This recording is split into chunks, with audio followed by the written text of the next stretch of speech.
Bonjour, je suis Issouf Soumaré, je suis professeur de finance à la faculté des sciences de l'administration au département de finance, assurance et immobilier. Cet article a été coécrit avec mon collègue Hubert Tchakouté-Tchigwa, qui est professeur à Cambridge Business School en France.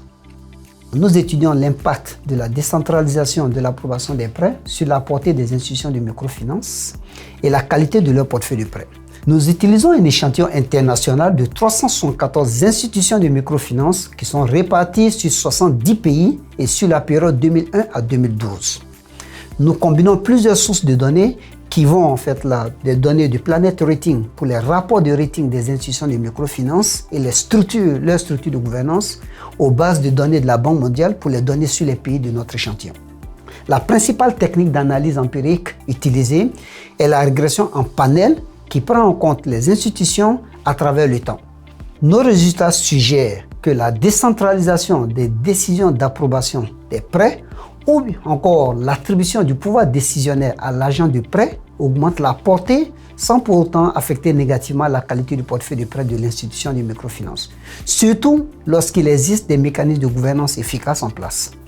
Ainsi, nous constatons que de meilleurs mécanismes d'alignement des intérêts de l'agent du prêt et de l'institution et des systèmes de contrôle interne efficaces aident à éviter les conflits d'intérêts potentiels entre l'agent et l'institution de microfinance et donc permettent d'accroître la portée des 10 institutions par l'augmentation de la clientèle ayant accès aux services financiers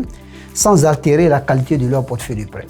Donc ces conclusions restent valables quel que soit le type de propriété de la microfinance, que ce soit une institution privée à but lucratif, une coopérative ou encore une organisation à but non lucratif.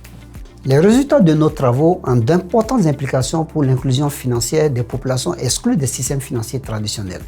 Entre autres, nos résultats permettent de mettre en évidence comment la proximité des institutions de microfinance avec des agents de prêt proches de la clientèle favorise l'accès au crédit à une plus grande frange de la population sans nécessairement remettre en cause la viabilité de ces institutions de crédit. Nous contribuons ainsi au débat à savoir comment un meilleur accès au financement peut favoriser le développement des communautés en général mal desservies par les institutions financières traditionnelles comme les banques.